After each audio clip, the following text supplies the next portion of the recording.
donation for us to strengthen the role of Pastor Muthuramalingam Theva. I extend warm welcome to your holiness. மண்ணில் நல்ல வண்ணம் வாழலாம் வைகளும் எண்ணில் நல்ல கதிக்கு யாதும் ஓர் குறைவிலை கண்ணில் நல்ல குதுரும் கடுமல வளநகர் பெண்ணில் நல்ல ஆளொடும் பெருந்தகை இருந்ததே. இந்த அருமையானதொரு நம்முடைய ஆதீன சீடர் பசும்பொன் முத்துராமலிங்க தேவர் அவருடைய பிறந்தநாள் விழாவுக்கு இங்கே தலைமை வைத்துக் கொண்டிருக்கின்ற நம்முடைய அன்பிற்கும் பாராட்டுக்குரிய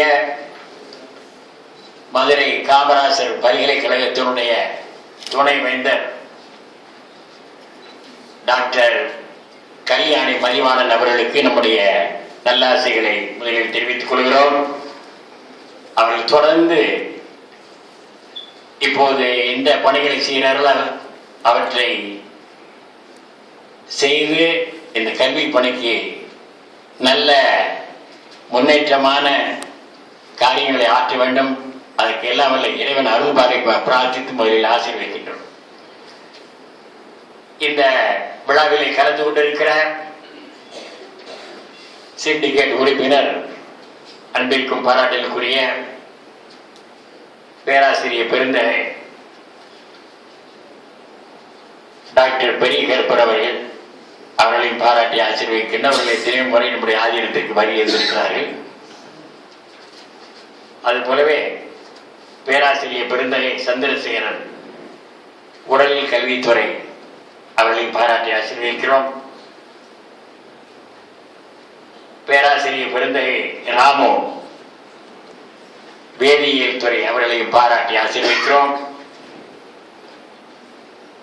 பல்கலைக்கழக பொறியாளர் சக்திவேல் அவர்களை பாராட்டி ஆசீர்வதிக்கிறோம். அவர் பாரம்பரியமிக்கவர். தொலைநிலை கல்வி கூடுதல் இயக்குனர் பாலகிருஷ்ணன் அவர்களையும் பாராட்டி ஆசீர்வதிக்கிறோம்.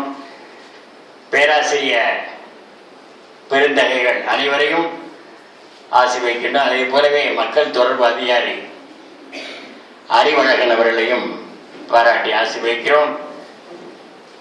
அது போலவே எங்கள் பக்கத்தில் அமர்ந்து கொண்டிருக்கிற எழுத்தாளர் சிந்தனையாளர் ஜீவ பாரதி அவர்களையும் பாராட்டி ஆசீர்வதிக்கிறோம். இந்த பசும்பொன் முத்துராமலிங்க தேவர் மையத்தினுடைய இயக்குனர் பேராசிரியர் பெருந்தகை டாக்டர் நல்லகாம் அவர்களையும் பாராட்டி ஆசீர்வதிக்கிறோம். அது போலவே பேராசிரியர் பெருந்தகை டாக்டர் பி கணேசன் அவர்களையும் பாராட்டி ஆசீர்வதிக்கிறோம். இங்கே வருகின்றிருக்கின்ற அன்பிற்கு பாராளுக்குரிய VS நாகமணி அவர்களையும் பாராட்டி ஆசீர்வதிக்கிறோம். பத்திரிகையாளர்கள், நண்பர்கள், அருமை மாணவ சகோதர சகோதரிகள், இன்னொரு பெருமக்கள், இந்த பல்கலைக்கழகத்தினுடைய அலுவலர் பெருமக்கள், யாரையாவது பெயர் விட்டு போயிருந்தால் அன்பு ஊர்ந்து பொறுத்தாட்டிக் கொள்ள வேண்டும் என்றும் நேரத்தில் சுட்டிக்காட்டி அனைவரையும் பாராட்டி ஆசீர்வதிக்கிறோம். எல்லோருக்கும் ஆசீர்வாதம். அருமை பெருமக்களே, பசும்பொன் முத்துராமலிங்க தேவர் ஒரு தெய்வீக மாமனிதர். வாழ்க்கையிலே ஒரு முறை பிறக்கின்றோம், இன்னொரு முறை இறக்கின்றோம். ஆனா வாழ்கின்ற காலத்திலேயே என்னென்ன நல்ல காரியங்களை எல்லாம் மாற்ற முடியுமோ அவைகளெல்லாம் மாற்ற வேண்டிய ஒரு அமைப்பு இருந்தால் நிச்சயமாக ஆற்ற முடியும். அதற்கான முயற்சிகளிலும் ஒவ்வொரு மனிதனும் ஈடுபட வேண்டும். வள்ளுவன் சொன்னான், தோன்றி புகழோடு தோன்றுக அகதிலார் தோன்றலில் தோன்றாமை நன்றி என்று சொன்னான். அதுபோல நம்முடைய பசும்பொன் முத்துராமலிங்க தேவர்கள் மிகச் சிறப்பான வகையிலே இந்த நாட்டுக்கு தொண்டாற்றி விடுதலை போராட்டத்தில் ஈடுபட்டு ஆன்மீகத்திலும் தன்னை அர்ப்பணித்துக் கொண்டு மதம் இனம் பார்க்காமல் எல்லோரையும் நேசித்து எல்லோரும் ஆண்டவருடைய பிள்ளைகள் என்கின்ற அடிப்படையிலே அந்த பணியை செய்தார். நம்முடைய ஆதீனத்தோடு மிக நெருங்கிய அளவிலே அவர் இருந்து 1940ஆம் ஆண்டிலிருந்து அவருடைய இறுதி காலமான 1963ஆம் ஆண்டு வரை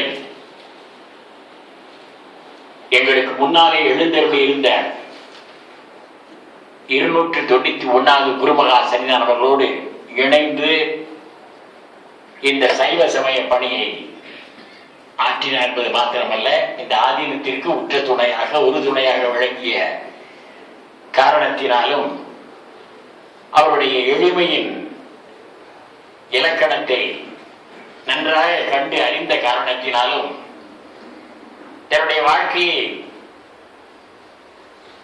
அப்படியே இந்த சமுதாயத்திற்கு அர்ப்பணித்த காரணத்தினாலும் எங்களுக்கு முன்னால் எழுந்திருந்த குருநாதர் 291வது குருமகாசனியானவர்கள் தேவர் அவர்களுக்கு சன்மார்க்கு சண்ட மாறுதம் என்கின்ற விருதினை அளித்து கௌரவித்து சிறப்பித்தார்கள் என்கின்ற வரலாற்றை பார்க்கிற போது உண்மையிலேயே எங்களுக்கெல்லாம் ஒரு பெரிய மகிழ்ச்சி. ஆன்று அவிந்து அடங்கிய சான்றோர் என்று சொல்லுவார்கள். அதுபோல ஞான பெருமக்கள், சிந்தனையாளர்கள், இந்த நாட்டினுடைய மக்கள் நன்றாக வாழ வேண்டும் என்று கருதுகிற நல்ல உள்ளம் படைத்தவர்கள் வாழ்கின்ற காலத்திலே மதித்து மரியாதை செய்யக்கூடிய மாண்பு வர வேண்டும் என்கின்ற அடிப்படையிலே தேவர் அவர்கள் வாழ்கிற காலத்திலேயே சிறப்பு செய்த பெருமையை எல்லாம் பார்க்கிறோம்.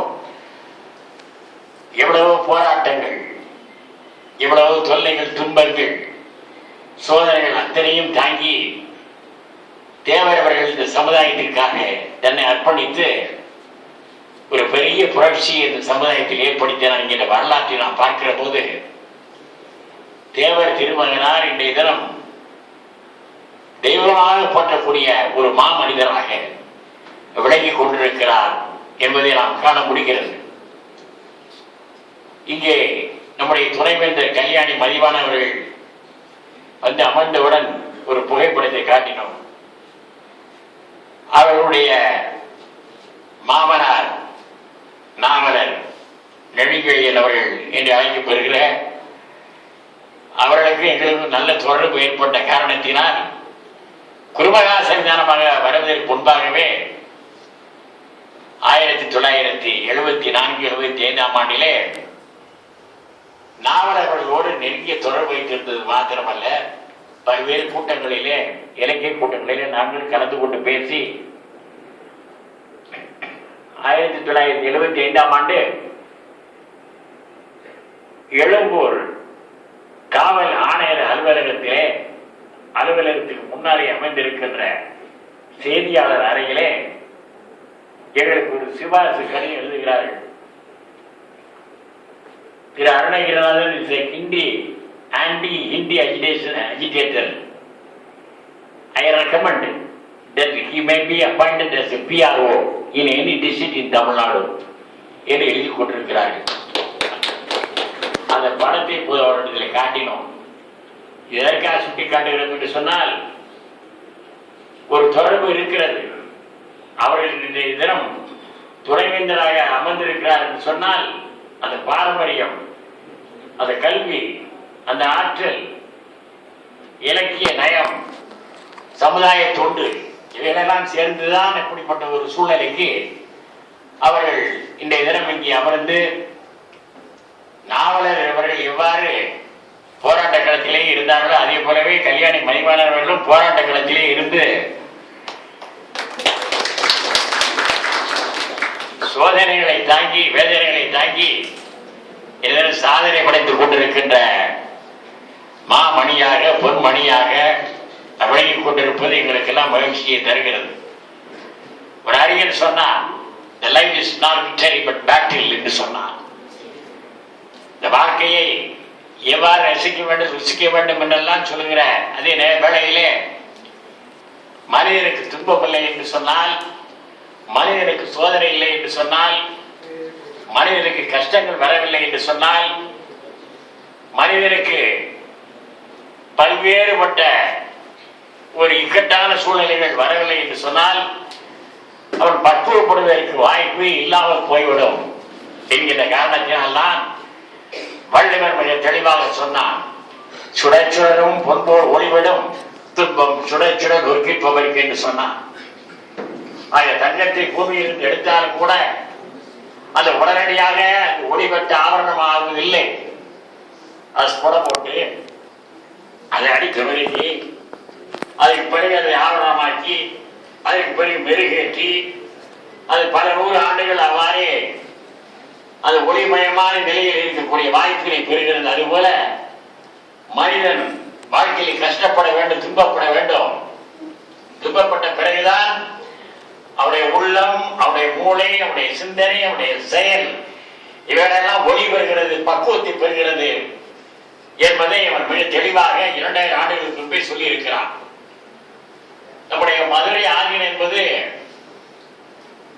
1500 ஆண்டு காலத்திற்கு முன்னதாக தஞ்சை மாவட்டம் சீர்காழியிலே அவதரித்தருடைய திருஞான சம்பந்த பெருமானால் தோற்றுவிக்கப்பட்ட மூத்த பழமையான முதன்மையான ஆதீனம். The Madurai Adinam is the very, very oldest and ancient one in India, which was established in 6th century by Saint Tamil Thiriñana Sambandha of Sirgali, Thanjavur district. ஒரு வகையை பார்க்கிற போது there are 2 aspects in history. One is historical and another one is prehistorical. Historically it was founded in the 6th century. Prehistorically it was founded 2500 years ago. 2500 ஆண்டு காலத்துக்கு முன்னதாக தோற்றுவிக்கப்பட்ட ஆதீனம் என்று சொன்னால் அதற்கு வரலாறு சொல்ல வேண்டும் அல்லவா, அதற்கு ஒரு ஆதாரம் சொல்ல வேண்டும் அல்லவா. அப்படியானால் கூன்பாண்டிய மன்னன் நிந்தசி நெடுமாற நாயனார் இந்த பாண்டிய நாட்டை ஆட்சி செய்து 2500 ஆண்டுகள் ஆயிற்று. அப்போதுதான் ஞான சம்பந்த பெருமான் சோழ நாட்டிலிருந்து பாண்டிய நாட்டுக்கு எழுந்தருளி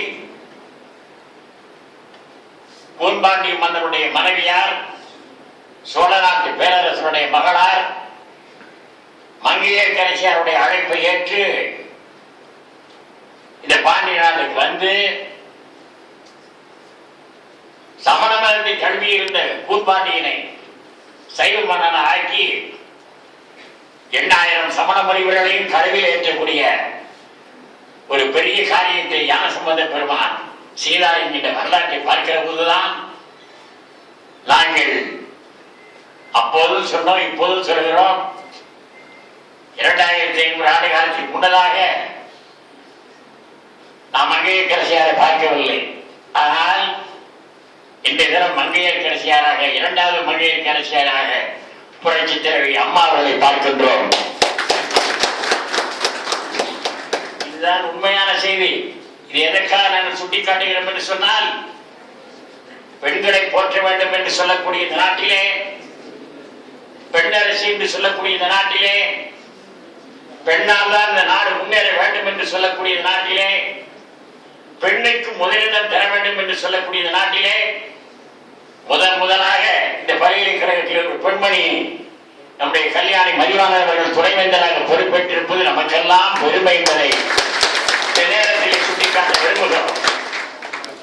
அருமை பெருமக்களே, சைவ சித்தாந்தத்தினுடைய தத்துவம் என்னவென்று சொன்னால், we have come to this earthly world with an impartial judgment of the Almighty for what we have been doing before our previous birth. So according to a far karma, we are all here. But God has made us as a Vice Chancellor of the Kamaraj University. God has made us as a Gurumara Sridharam of this Madurai Adinam.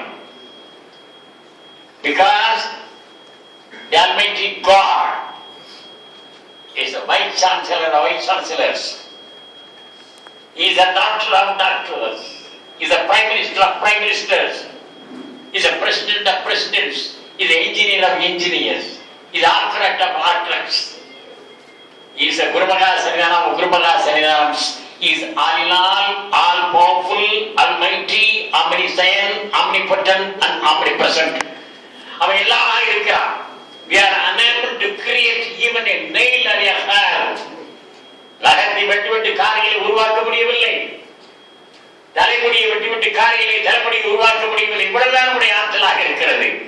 ஆனால் எல்லாம் வல்ல இறைவன் is watching, recording and delivering impartial judgment to all the people irrespective of caste, creed, religion, nationality and language. இதைத்தான் நாம் பார்க்கிறோம். இன்றைய தினம் இந்த 27ஆம் நாள் பசும முத்துராமலிங்க தேவருடைய விழாவை நடத்த வேண்டும் என்பது இறைவனுடைய கட்டளையாக இருக்கிறது என்று சொன்னால் அது மிகையாகாது. காரணம் என்னவென்று சொன்னால் இந்த நாள் தான் இனிய நாளாக தேவரவர்களுக்கு உரிய நாளாக இது அமைய வேண்டும் என்பது அவருடைய கட்டளையாக இருக்கிறது. அதிலே மாற்றமில்லை. ஏனென்றால் மனிதர்களாக இருக்கிற நாம் என்ன செய்யலாம்? நாளை நிர்ணயிக்கலாம், இன்னாரை அழைக்க வேண்டும் என்று தீர்மானிக்கலாம்.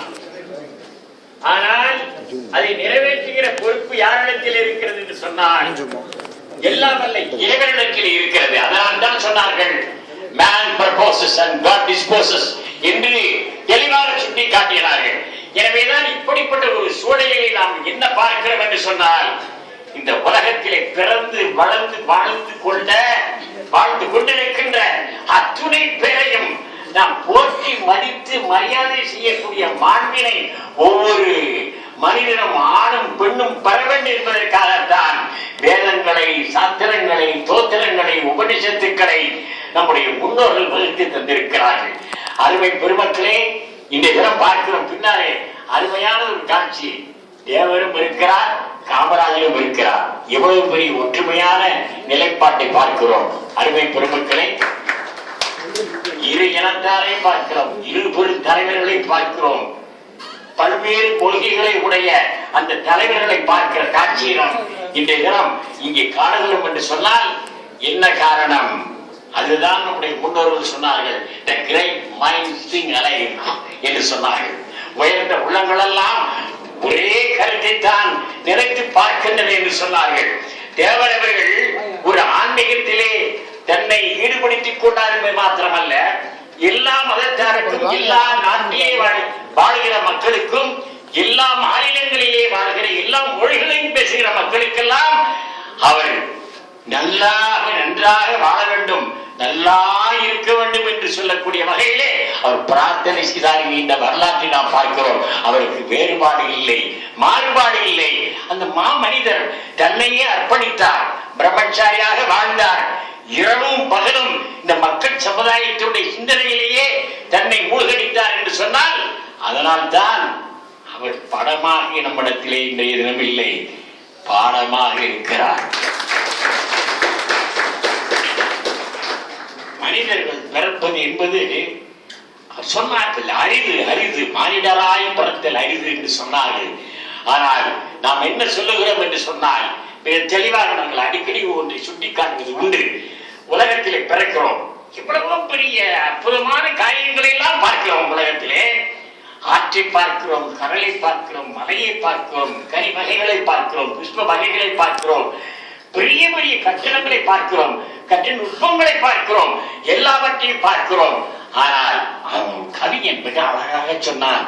கேரளாவிலே தோன்றிய கவிஞன் சொன்னான், வெளுக்குமோ வெளுக்கணும், வெளுத்தால் முண்டு உடுத்தணும், கருத்தேரும் கும்பனான புறத்தேறி நடக்கணும், நான் மறிக்காதே இருக்கணும், மறிக்குமோ மறிச்சுட்டேன் என்று சொன்னான். அது என்ன பொருள் தெரியுமா?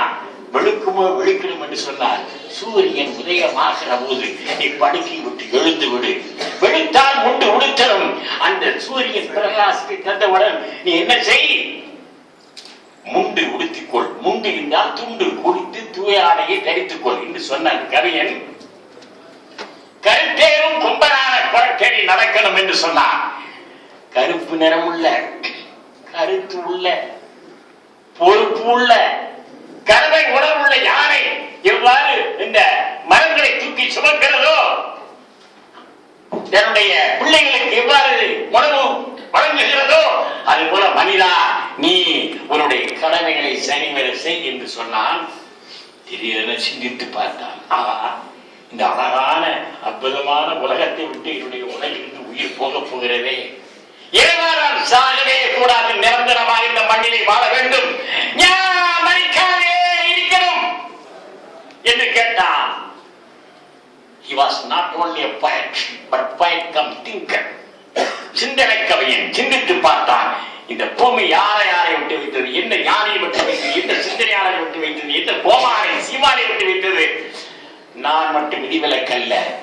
இறைவா, நான் கேட்டது தவறு, தப்பு. நீ எப்போது என்னை அனுப்புகிறாய் அப்போது செல்கிறேன் என்று சொல்லி மறிக்கும் போது மறிச்சுட்டே என்று சொன்னார். இதை கவிதை, இந்த அருமையான கவிதை, இந்த கவிதையை ஏன் சுட்டி காட்டுகிறோம் என்று சொன்னால், வாழ்கிற காலத்திலே நல்லவர்களை போற்ற வேண்டும், திறமையானவர்களை மதிக்க வேண்டும். இந்த நாட்டின் நலன் கருதி உழைக்கின்ற தலைவர்களை போற்றி மதித்திட வேண்டும். அதை கூட சொன்னான் வள்ளுவன் மிக தெளிவாக சொன்னான். நீ அவரை பாராட்டலாமா, இவரை பாராட்டலாமா, அவருக்கு பக்கத்திலே அமரலாமா, அவருக்கு மாலை போடலாமா, அவருக்கு பொன்னாடை பொருத்தலாமா, அந்த கூட்டத்திலே கலந்து கொள்ளலாமா, இந்த மாநாட்டிலே கலந்து கொள்ளலாமா, கேவலமாக பேசுவார்களே, அவதூறாக பேசுவார்களே, என்னெல்லாம் நீ கருதி கொண்டிருந்தால் உன்னால் சமுதாய பணி செய்ய முடியாமல் ஒரு குறுகிய வட்டத்துக்குள்ளேயே இருந்துவிட்டு நீ செத்து விடுவாய். உன்னால் இந்த உலகத்துக்கு எந்த பயனும் இல்லாமல் போய்விடும் என்று அருமையான ஒரு திருக்குறளிலே சொன்னான். குடி செய்வார்க்கு இல்லை பருவம், மடி செய்து மானம் கருத கெடும் என்றான். அருமையான குறள். அருமை பெருமக்களே, குடி செய்வார்க்கு இல்லை பருவம், மடி செய்து மானம் கருத கெடும். எவ்வளவு பெரிய குறள் பாருங்க. ஒன்றே முக்கால் அடியிலே நம்முடைய வாழ்வியை இவன் அழகாக தந்திருக்கிறார் என்று சொன்னால், பெரிய விதமாக எல்லா மதங்களும், எல்லா இனங்களும், எல்லா நாட்டினரும், எல்லா சம்பிரதாய பழக்க வழக்கங்கள் கொண்டிருப்பவர்களும் எந்த காலத்திலும் போற்றக்கூடிய வேத நூலாக திருக்குறள் அமைந்திருக்கிறது என்று சொன்னால், அருமை பெருமக்களே, உங்களுக்கெல்லாம் சொல்லுகிறோம், இந்த திருக்குறளை உலகத்திலேயே முதலாக ஆங்கிலத்திலே மொழிபெயர்த்த பேர அறிஞர் பெருந்தகையாளர் டாக்டர் ஜியு போப். அந்த டாக்டர் ஜியு போப் இங்கிலாந்து நாட்டிலிருந்து இங்கே வந்தார். அவருக்கு சொன்னார்கள், இங்கே மதுரைக்கு சென்றவுடன் நீங்கள் மதுரை மீனாட்சி சுந்தரேச திருக்கோயிலுக்கு சென்று வணங்குங்கள். மிக பாரம்பரியமான திருக்கோயில். அதற்கு அடுத்தபடியாக திருஞான சம்பந்த பெருமான் நீவியருடைய மதுரை ஆதீனம், அந்த ஆதீனத்திற்கு சென்று இந்த குருமகாசனிதானத்தை வழங்கி ஆசி பெறுங்கள் என்று சொல்லி அனுப்பினார்கள். அவர் வந்தார், வீழ்ந்து வணங்கி இருக்கிறார். இந்த சன்னிதானம் 292 பட்டம். 289வது மகாசனிதான காலத்திலே அவர் வீழ்ந்து வணங்கி இருக்கிறார். வணங்கிவிட்டு சொன்னாராம், குருமகா சன்னிதானம், I want to translate the Thirukkural, Naladiyar and Thiruvasagam into English. I seek your blessings என்று சொன்னாராம். சன்னிதானம் உடனடியாக சொன்னார்களாம், doctor G Pope, our choices blessings to you all. You can commence this noble task even today itself என்று சொல்லி ஆசீர்வதித்தார்களாம். அவர் திருவாசகத்தை ஆங்கிலத்திலே மொழிபெயர்த்து விட்டு எழுதியிருக்கிறார். சைவத்தை, தேவாரத்தை, திருவாசகத்தை, தொல்காப்பியத்தை, நன்னூலை, யாப்பரங்கல காரியத்தை, 500 நூற்றை எல்லாவற்றையும் படித்து விட்டு அவர் எழுதியிருக்கிறார். The Tamils are the most intelligent and progressive of all the Hindu races in India.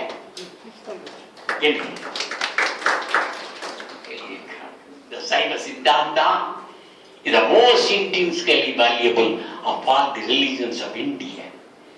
என்று எழுதி முடித்தது மாத்திரமல்ல, அருமை பெருமக்களே, அவர் ஆக்ஸ்போர்ட் பல்கலைக்கழகத்திலே MA பயின்றவர். ஒரு ரோமன் கத்தோலிக்க பாதிரியார், ஒரு பேராசிரியர் பெருந்தகை. அவர் எழுதினார், நான் இறந்த பிறகு என்னுடைய கல்லறையிலே இங்கே ஒரு தமிழ் மாணவன் படுத்து உறங்குகிறான் என்று எழுத வேண்டும் என்று மரண சாசனம் எழுதி வைத்தார். நாங்கள் 2 முறை இங்கிலாந்து நாட்டுக்கு சென்று வந்தோம்.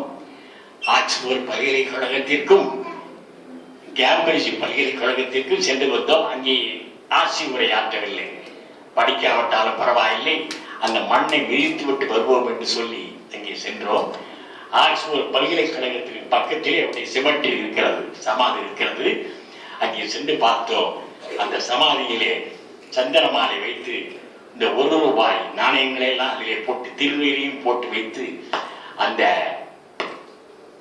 கல்வெட்டை பார்வையிட்டோம். அதில் எழுதியிருக்கிறார்கள், Father Dr. G.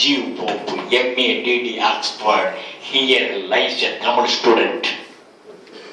எவ்வளவு பெரிய ஆற்றல் தமிழ் மொழிக்கு இருக்கிற, தமிழ் இலக்கணத்துக்கு இருக்கிற, தமிழ் இலக்கியத்துக்கு இருக்கிற தமிழனுடைய ஆற்றல், தமிழனுடைய மூளை, தமிழனுடைய நெறி, தமிழனுடைய பண்பாடு, தமிழனுடைய மனிதத்தன்மை, தமிழனுடைய அரசியல் ஞானம், இவைகளெல்லாம் எண்ணி பார்க்கிறது. அருமை பெருமக்களே, தமிழனை மிஞ்சுகிற எந்த ஒரு மனிதன உலகத்திலேயே கிடையாது.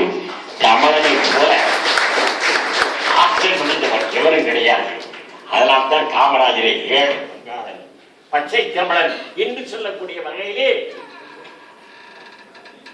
போற்றுகிறோம், போற்றிக் கொண்டே இருக்கிறோம் என்பதை நாம் இன்றைய தினம் பார்க்கிறோம். அருமை பெருமக்களே, என்ன தெளிவாக தெரிகிறது என்று சொன்னால், தமிழ் மொழியானது நம்ம எல்லாம் ஒன்று சேர்ந்திருக்கிறது. இங்கே கூடியிருக்கிறோம் என்று சொன்னால், பசுவன் முத்துராமலிங்க தேவர் அவருடைய விழாவை நடத்தி கொண்டிருக்கிறோம் என்று சொன்னால், நாடு முழுவதும் இருந்து பல்லாயிரக்கணக்கான மக்கள் திரண்டு வருகிறார் என்று சொன்னால், தமிழ்நாடு அரசு முத்துராமலிங்க தேவருடைய விழாவை நடத்தி கொண்டிருக்கிறது என்று சொன்னால் என்ன காரணம்? முதலிலே பசுமன் முத்துராமலிங்க தேவர் தமிழன், அதுதான் மிக முக்கியம். தமிழ்நாட்டில் பிறந்த அந்த தேவர் தமிழனாக மனம் வந்து பெரிய அளவிலே இந்திய தேசிய அளவிலே புகழ்பெற்ற ஒரு தலைவராக இந்த தினம் விளங்கிக் கொண்டிருக்கிறார் என்று சொன்னால், தமிழ்நாட்டுக்கு பெருமை, தமிழுக்கு பெருமை, தமிழ் இலக்கியத்திற்கு பெருமை, தமிழ் சமயத்திற்கு பெருமை என்று சொன்னால் அது மிகையாக என்பது மாத்திரமல்ல. அருமை பெருமக்களே, உங்களுக்கெல்லாம் ஒன்றை சுட்டி காட்டுகிறோம். உலகத்திலே இவ்வளவோ சமயங்கள் உள்ளன. நம்முடைய அம்மா அவர்களுக்கு திருநீர் பூசணும். திருநீரை பற்றி என்ன சொல்லுது தெரியுமா? கிறிஸ்டியானிட்டியில சொல்லப்படுது, கிறிஸ்துவத்தில் சொல்லப்படுது, விவிலியம் என்று சொல்லப்படுகிற அந்த ஹோலி பைபிளிலே சொல்லப்படுகிறது. எண்ணாகமம் 19ஆம் அதிகாரத்தில் சொல்லப்படுகிறது, how to prepare the holy ash. How to prepare the holy ash. The holy ash should be prepared from the cow dung of a virgin cow. Whenever you bear the holy ash, that will purify your whole body and blood. Therefore, the Christians are celebrating the ash birthday every year.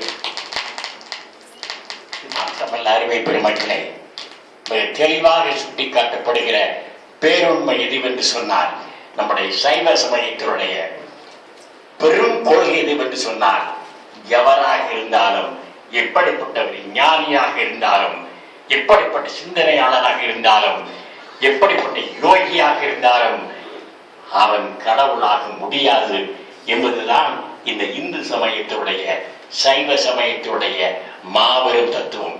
Thirugnana Sambandha பெருமான் நம்முடைய ஆதீனத்தை நிறுவி அருளினார் என்று சொன்னோமே, அவர் 4000 பாடல்களுக்கு மேல் எழுதினார், அருளினார். இறைவன் அருளால் அருளினார்.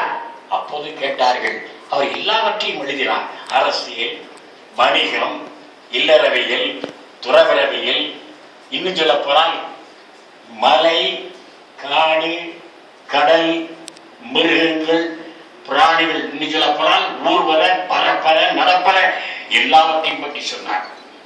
சேர்ந்து மக்கள் சேர்ந்து கேட்டார்கள், ஞான சம்பந்த பெருமானே, உங்களுக்கு எவ்வளவு பெரிய ஞானம் இருக்கிறது, இவ்வளவு பெரிய அறிவு இருக்கிறது என்று சொன்ன போது, எனக்கு ஒன்றும் தெரியாது, இல்லாமல் இறைவன் எனக்கு தந்த அருளினான். எனது உரை தனது உரையாக என்று பவ்யமாக, அடக்கமாக, ஒடுக்கமாக எடுத்து சொன்னார். அதனால் தான் சொல்லுகிறோம், பெரியவர்கள், ஞானிகள் அடங்கி ஒடுங்கி இருக்கக்கூடிய தன்மைகளை பார்க்கிறோம். வள்ளுவர் சொன்னான், எல்லாருக்கும் நன்றாம் படிதல் அவர்களும் செல்வர்க்கே செல்வம் தகைத்து என்று சொன்னார். இது எதற்காக சுட்டி காட்டுகிறோம் என்று சொல்ல, அருமை பெருமக்களே, ஞான சம்பந்த பெருமான் யார்? மதுரையாதீனம் குருமகா சன்னிதானம் யார் என்று சொன்னான்? His Holiness குருமகா Sannidhanam Madurai Adheenam is ambassador to the Almighty Lord Shiva. பல பேர் பத்திரிகை எழுதுறாங்க, சன்னிதானம் உங்களுக்கு சிவபெருமான் கரல வந்து சொன்னாரான்னு. நிச்சயமா சொல்லல. உணர்த்த உணர்தலின் என்று சொல்லுவார்கள். மனநிலை உணர்த்த உணர்தலின் என்பது சைவ சித்தாந்த கருத்து. அந்த உணர்த்திய காரணத்தினால், உணர்ந்த காரணத்தினால் சில கருத்துக்களை சொல்லுகிறோம், பேசுகிறோம், பாடுபடுகிறோம், உழைக்கிறோம். இதைத்தான் இயேசுநாதரை போய் கடவுளாக வணங்கினார்கள் இந்த காலத்தில். அவர் சொன்னார், என்னை கடவுளாக வணங்காதீர்கள். இயேசுநாதரே, இயேசுநாதரே, இயேசுபிரானே, இயேசுபிரானே, இந்த உலகத்தை எல்லா வகைகளிலும் நலம் புரிந்து காப்பாற்றி அருள்வீராக என்று சொன்ன போது அவர் சொன்னார், தெளிவாக எடுத்து சொன்னார், sermon on the mount என்று இருக்கிறது. அதாவது மலை பிரசங்கம். அதிலே சொல்லுகிறார், தெளிவாக சொல்லுகிறார், பரலோகத்தில் இருக்கிற பிதாவின் சித்தத்தின்படி எவர் செய்கிறாரோ அவன் தான் பரலோக ராஜ்யத்தில் பிரவேசிப்பானே அல்லாமல் என்னை நோக்கி கர்த்தாவே கர்த்தாவே என்று சொல்லுகிறவன் அதில் பிரவேசிப்பதில்லை. My Father is in heaven, your Father is in heaven, and our Father is in heaven. Love thy neighbor as thyself. Love thy God with all thy mind. We are all children of God என்று எடுத்து சொன்னார். அது மாத்திரமல்ல, அருமை பெருமக்களே, பெண்டே Costa இருந்தாலும் சரிதான், Roman கத்தோலிக்கா இருந்தாலும் சரிதான், சிஎஸ்ஐயா இருந்தாலும் சரிதான், அது வேற எந்த பிரிவா இருந்தாலும் சரிதான், எல்லோரும் ஒப்புக்கொள்ளக்கூடிய ஒன்று எது என்று சொன்னால், இயேசுநாதர் மரிக்கிற போது ஒரு அருமையான கருத்தை சொன்னார். டியூரிங் கிருசிபிகேஷன், அந்த சிலுவையிலே அறைந்து ரத்தம் பூமியிலே கூட்டப்போகிற சமயத்திலே சொன்னார், கத்தினார், உரத்த குரலிலே சொன்னார், ஏலி ஏலி லாமா சபக்தாரி, ஏலி ஏலி லாமா சபக்தாரி, ஏலி ஏலி லாமா சபக்தாரி. என்ன பொருள்? என் தேவரே, என் தேவரே, ஏன் என்னை கைவிட்டு விட்டீர்? எப்படி பாருங்கள் அருமை பெருமக்களே, மனிதன் தீர்மானிக்கின்ற பல காரியங்கள் நடக்கலாம், சில காரியங்கள் நடக்கலாம், சில காரியங்கள் நடக்காமல் போகலாம். எல்லாவற்றுக்கும் ஒரு நேரம் இருக்கிறது. எனவேதான் உங்கள் அத்தனை பேருக்கு சொல்கிறோம், எல்லாவற்றுக்கும் பொறுமையை கடைபிடியுங்கள். பொறுமை என்பது எல்லாம் சொன்னார்கள், பொறுமை கடலிலும் பெரிதென்று. அப்படி இருந்தால் இப்படி ஆயிருக்கலாமே, இப்படி இருந்தால் அப்படி ஆயிருக்கலாமே, இந்த முயற்சிகளை நான் விட்டதுதான் தவறு என்று யாரும் கருதி கொள்ள வேண்டிய அவசியம் இல்லை. அதுபோலவே அருமை பெருமக்களே, நபிகள் நாயகம் ஸல்லல்லாஹு அலைஹி வஸல்லம் இஸ்லாம் மார்க்கத்தினுடைய இறுதி தூதர், இறை தூதர், அவரை போய் கடவுளாக வணங்கினார்கள். நபிநாதரே, நபிநாதரே, இந்த உலகத்தை காப்பாற்றும், எல்லா வகைகளிலும் நலம் புரிந்து காப்பாற்றும் என்று சொன்ன போது அவர் தெளிவாக சொன்னார், பிஸ்மில்லாஹிர் ரஹ்மானிர் ரஹீம், அல்ஹம்துலில்லாஹி ரப்பில் ஆலமீன், அர் ரஹ்மானிர் ரஹீம், மாலிக் யௌமித்தீன், இய்யாக நஅபுது வ இய்யாக நஸ்தஈன், இஹ்தினாஸ் ஸிராத்தல் முஸ்தகீம், ஸிராத்தல் லதீன அன்அம்த அலைஹிம் கய்ரில் மக்லூபி அலைஹிம் வலல்லாலின். ஆமீன் ஆமீன் ஆமீன். அஷ்ஹது அன்ன முஹம்மதன் அப்துஹு வ ரசூலுஹு, லா இலாஹ இல்லல்லாஹு முஹம்மது ரசூலுல்லாஹ் என்று படித்தார். அப்படியானால் நான் கடவுள் அல்ல, இறைவனுடைய தூதர், என்னை வணங்காதீர்கள், எல்லாம் வல்ல அல்லாஹ் தஆலா ஒருவர் இருக்கிறார், அவரை வணங்குங்கள் என்று ஆணையிட்டார் என்று சொன்னால், இதைத்தான் பசும்பொன் முத்துராமலிங்க தேவர் சொன்னார். நான் மனிதன், என்னை வணங்காதீர்கள், முருகப்பெருமான் இருக்கிறார், சிவபெருமான் இருக்கிறார், விஷ்ணு இருக்கிறார் என்று சொன்னார்.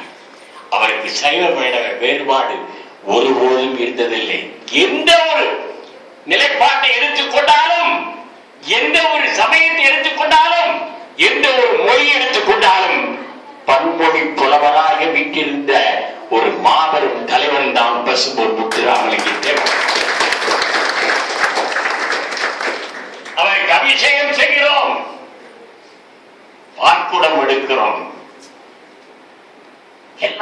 செய்கிறோம்.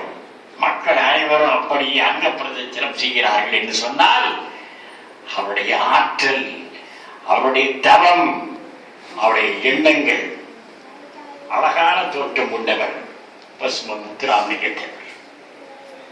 சாதாரணமாக சொல்லுவார்கள், பெண்கள் விரும்பிய காலத்திலே என்னுடைய மீசை அழகாக இருக்கிற காரணத்தினாலே நீ விரும்புகிறாய், நான் மீசை எடுத்து விடுகிறேன் என்று சொல்லி எளிமையாக இருந்த வரலாற்றை இங்கே சுட்டி காட்டுகிறார் என்று சொன்னார். அருமை பெருமக்களே, ஆங்கிலத்திலே புலமை, சமஸ்கிருதத்திலே புலமை, மலையாளத்திலே, தெலுங்கிலே, கன்னடத்திலே புலமை என்று சொன்னால் வேகமாக விறுவிறுவிருந்து பேரறிஞர் அண்ணாவுடைய போல நடந்து செல்லக்கூடிய ஆற்றல், எளிமையின் சின்னமாக விளங்கக்கூடிய அந்த உருவத்தை நாம் பார்க்கிற போது எப்படி தெரிகிறது, அந்த மகான் இந்த இடம் இருந்திருந்தார் இந்தியா இப்படிப்பட்ட ஒரு சூழ்நிலைக்கு பாகிஸ்தான் கலவரமும் ஏற்பட்டிருக்காது, இலங்கை தமிழ் பிரச்சனையும் ஏற்பட்டிருக்காது. இன்னும் நதிகளெல்லாம் கூட தேசியமயம் ஆகியிருக்கும். தெளிவாக சொல்லுகிறோம். ஏனென்றால் அப்படிப்பட்ட பெரிய மகான்கள், ஆற்றல் மிக்கவர்கள், இந்த நாட்டினுடைய நலன் எழுதக்கூடிய தலைவர்கள், அவர்களெல்லாம் வாழ்கிற போதை போற்றி மதித்து மரியாதை செய்யக்கூடிய மாண்பை ஒவ்வொருவரும் இனியாவது பெற வேண்டும்.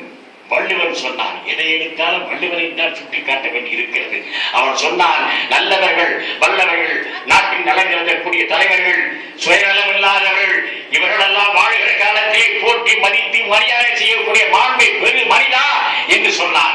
அப்படி செய்யாவிட்டால் இந்த நாடு பல்வேறு வகைகளிலே, இந்த உலகம் பல்வேறு வகைகளிலே சிக்கி சீரழிந்து நலிந்து விடும் என்று சொன்னான். பெரியாரை பேணாது ஒழுகின் பெரியாரால் பேராய் இடும்பை தரும் என்று சொன்னான். 1330 அன்புறதும் ஆயிரத்தினோடு பலர்ந்ததற்பின் போயிருத்து வாய்கற்கு 100 மன்னுதவள் புலவராய் கற்று விட்டிருக்கலாம் என்று சொன்னானே. அதுதான் நாங்கள் தெளிவாக சொல்லுகிறோம். அந்த திருக்குறள் இருக்கிறதே, அந்த திருக்குறளை பல்வேறு வகைகளிலே பல இடங்களிலே தேவர் பெருமகனார் சுட்டிக்காட்டி இருக்கிறார். திருக்குறளை சுட்டிக்காட்டி இருக்கிறார், மகாபாரதத்தை சுட்டிக்காட்டி இருக்கிறார், தேவாரத்தை சுட்டிக்காட்டி இருக்கிறார். ஒரு நிகழ்ச்சியை சொல்லுகிறோம். நம்முடைய பாண்டித்துறை தேவர் அவர்கள் நிறுவிய 4ஆம் தமிழ் சங்கம், அந்த தமிழ் சங்கம் நிறுவிய காலத்தில் 50வது பொன்விழா நடந்த மீனாட்சி அம்மன் கோயில் ஆய்விலே நடைபெற்ற சம்பவத்தை எல்லாம் முதியோர்கள், பெரியவர்கள், தேவர் பெருமகனாருடைய வரலாற்றை அறிந்தவர்கள் எல்லாம் நன்றாக உணர்வார்கள். அந்த நேரத்தில் என்ன செய்தார் தெரியுமா? இவருடைய முந்தைய சன்னிதானவருடைய காலிலே ஏறி மரத்திற்கு வந்து வீழ்ந்து வணங்கி திருநீர் பெற்றாராம். சன்னிதானவருடைய இடத்திலே சொன்னார்கள், எப்பா பேரே வணங்க முடியுப்பா, எங்கே வணங்க மாட்டாரு, இங்கதான் வணங்கினார்னு சொன்னாங்க. இது எதற்காக சுட்டிக்காட்டுகிறோம் என்று சொன்னால், அருமை பெருமக்களே தெளிவாக சுட்டிக்காட்டுகிறோம். நேற்று முன்தினம் நம்முடைய லட்சிய நடிகர் S.S. ராஜேந்திரன் மறைந்திருக்கிறார். மறைந்த நாள் என்ன என்று சொன்னால், மருத சகோதரன் தூக்கிலிடப்பட்ட நாளிலே மறைந்திருக்கிறார். அப்படித்தானே? பெரியவர். SSRக்கும் தேவருக்கும் தொடர்பு உண்டு, SSRக்கும் PKMக்கும் தொடர்பு உண்டு. வரலாறு சொல்லுகிறது. அப்படியெல்லாம் இதை எதற்காக சுட்டிக்காட்டுகிறோம் என்று சொன்னால், மருது சகோதரர்கள் அந்த காலத்திலேயே நம்முடைய ஆதீனத்திற்கு வருகை தந்து 233வது குருமகாசனாருடைய காலத்திலே வருகை தந்து திருஞான சம்பந்த பெருமானை அந்த மீனாட்சி அம்மன் கோயிலிருந்து நம்முடைய ஆதீனத்திற்கு எழுந்தருள செய்வதற்காக பெரிய வெள்ளித்தேர், இந்த பல கோடி ரூபாய் அந்த வெள்ளித்தேரை செய்து கொடுத்தார்கள். நம்முடைய ஆதீனத்திலே வைப்பதற்கு இடமில்லாத காரணத்தினால் அந்த வெள்ளித்தேர் மீனாட்சி அம்மன் திருக்கோயிலே வைக்கப்பட்டிருக்கிறது. இது ஒரு வரலாறு. அதே போல இங்கே நம்முடைய ராமநாதபுரம் மாமன்னர் பாஸ்கர சேதுபதி எழுதிய கடிதங்கள் இன்றைய தினம் இருக்கிறது. அவர் ஒரு பங்களாவையே கட்டி கொடுத்திருக்கிறார் பங்களாசிரியால் தங்குவதற்கு என்று சொன்னால், எப்படிப்பட்ட ஒரு பாரம்பரியமான அந்த காலத்திலே மகாராஜாக்களால் வழங்கப்பெற்ற பணிந்து இருக்கப்பெற்ற பக்தி பரவசத்தோடு வாழ்ந்திருக்கிற அந்த மக்கள் எல்லாம் அங்கே அறியிருந்திருக்கிறார் சொன்னால், அருமை பெருமக்களே, ஆரம்பத்தில் நீங்கள் எல்லோரும் பாடினீர்கள், நீராறும் கடல் உடுத்த என்ற பாடலை பாடினீர்கள். அந்த பாடலை ஏற்றி அருளிய பேராசிரியர் பெருந்தகை மனோன்மணி சுந்தரனார் நம்முடைய ஆலயத்துக்கு வருகிறது. ஒரு வார காலம் தங்கியிருந்து இந்த ஆலயத்துடைய குருமுலவர் திருஞான சம்பந்த பெருமானுடைய காலத்தை நிர்ணயம் செய்வதற்காக ஆராய்ச்சி செய்தார். ஆராய்ச்சிக்கு ஒரு நூல் எழுதினார், தி ஏஜ் ஆஃப் திருஞான சம்பந்தா என்று எழுதினார். அந்த நூலில் எழுதியிருக்கிறார், The Saint Thirignana Sambandha of Sirgadi, Tanjavur district is not only the founder of this mutt. He is not only the popular leader of Tamil Nadu. He is not only the one of the Saiva Samaya Nayamas, but also the champion of social equality who expelled the untouchability even in the 6th century. இது எழுதியிருக்கிறார் சொன்னார். அருமை பெருமக்களே, இது எதற்காக சுட்டி காட்டுகிறோம் என்று சொன்னால், அந்த பாரம்பரியமான முறையிலே நாம் வாழ்க்கை வரலாற்றை பார்க்கிற போது அந்த மக்கள் அவருடைய உடல் அடக்கமாக இருந்தாலும் கூட காமராஜரோ அது பசும முத்துராமலிங்க தேவரோ ஞான சம்பந்த பெருமானோ நபிகள் நாயகமோ இயேசுநாதரோ அது எத்தனையோ ஞான பெருமக்கள் இந்த பூமியிலே வாழ்ந்திருக்கிறார்களே. 63 நாயன்மார்கள், 11 சித்தர்கள், அவர்களுடைய உடல் மறைந்தாலும் கூட அவருடைய ஆன்மா இருக்கிறதே, அது சுற்றி திரிந்து கொண்டே இருக்கிறது. Likewise of the Almighty God, எல்லாம் வல்ல இறைவனை போல அவர் நிரந்தரமாய் இருக்கின்ற காரணத்தினால்தான் இன்றைய தினமும் இந்த விழா நடைபெற்றுக் கொண்டிருக்கிறது. ஆரம்ப காலத்திலே இங்கே ஒரு மையம் தொடங்கப்பட வேண்டும் என்று சொன்ன போது உடனடியாக பசுமன் முத்துராமலிங்க தேவருக்குத்தான் சன்னிதானம் நான் மையத்தை தொடங்கி வைப்பேன் என்று சொல்லி இதை உருவாக்கியவர் இந்த மகா சன்னிதானம். முதலிலே ஆரம்பத்திலே இது தொடங்கி, அப்போது யார் இருந்தார் என்று சொன்னால் ஆளுடைய பிள்ளை துணைவேந்தராக இருந்தார். அவர் சொன்னார், சன்னிதானம் வேறு யாருக்காவது வையுங்களேன், தேவருக்கு ஏன் வைக்கிறேன் என்று சொன்னார். தேவரை தவிர யாருக்கு வைக்க மாட்டேன் என்று உறுதியாக ஏனென்றால் அப்படிப்பட்ட மாபெரும் தலைவராக, உலகம் போற்றும் தலைவராக, ஆன்மீக தலைவர்கள் மதிக்கக்கூடிய தலைவராக, அரசியல் தலைவர்கள் போற்றக்கூடிய தலைவராக யாருக்கு அவர் விரோதி கிடையாது. மனைவி பட்டென்று பேசக்கூடிய ஆட்சிமிக்க தலைவர்கள் மாத்திரமல்ல, தொகுதிக்கு செல்லாமலே நாடாளுமன்ற உறுப்பினரான ஒரே தலைவர் நம்முடைய பசும முத்துராமலிங்க. பிரச்சாரம் செய்யாமலே அவர் வெற்றி பெற்றார் என்று சொன்னால் எவ்வளவு பெரிய ஞானியாக இருந்தார்கள். இன்னும் சொல்லப்போனால் ஓம் ஓம் ஓம் என்று சொல்லி அவர் கூட்டு பிரார்த்தனை செய்தாராம். செய்த போது சிலர் வந்து கேட்டார்களாம், ஓம் என்பதற்கு என்ன பொருள் என்று கேட்டார்களாம். ஓம் என்றால் ஓங்கார தத்துவம், இந்த உலகமெல்லாம் அந்த ஓங்கார ஒளியிலே அடங்கி இருக்கிறது என்று சொல்லிவிட்டு அது எங்கே இருக்கிறது என்று கேட்டார்களாம். உடனே தேவர் சொன்னாராம், இந்த காது இருக்கிறது, காதில் தான் ஓங்காரம் இருக்கிறது என்று சொன்னாராம். இதில் எப்படி ஐயா ஓங்காரம் இருக்கிறது என்று கேட்டபோது, இந்த காது வடிவம் இருக்கிறதா, இதுதான் ஓ. இந்த இடத்துல காது உத்திரம இது இந்த இடம் இது புள்ளி வைக்கிற மாதிரி இம்மன், அதான் ஓம்னு சொன்னாங்க. ரொம்ப actually the Pasuma Muthuramalingam Thevar was a very simple, humble and noble leader in this world.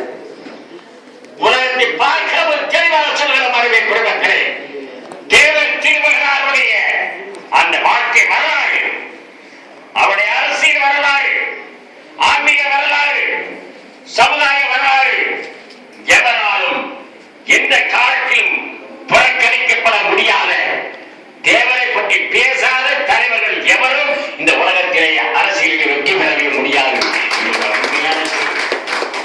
அப்படிப்பட்ட பெருந்தகையாளரை நாம் பார்க்கிற போது அருமை பெருமக்களை மிக தெளிவாக சொல்லுகிறோம்.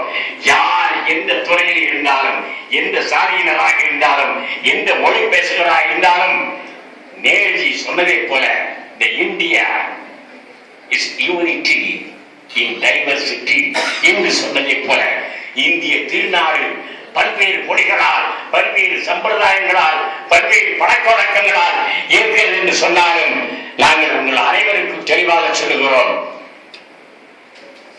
பேசுகிற போது தெளிவாக பேசுங்கள், ஆணித்தரமாக பேசுங்கள். நீங்க சாப்பிட்டீங்களா, நல்லா இருக்கீங்களா என்றுதான் கேட்டால் தான் எல்லாருக்கும் புரியும். நீ சாப்பிட்டீங்களா, நல்லா இருக்கல புரியாது. நாங்கள் அடிக்கடி இந்த தொலைக்காட்சி பார்க்கிற போது கேட்பது உண்டு, செய்தி வாசிக்கிற போது இன்று காலை பிரதமர் நரேந்திர மோடி ஜனாதிபதி சந்தித்து உரையாடினார். அதிகாரபூர்வமாக அறிவிக்கப்பட்டது. மரியாதை வந்து சந்தித்தார். என்ன அவசரம், எங்க போற நீ இப்ப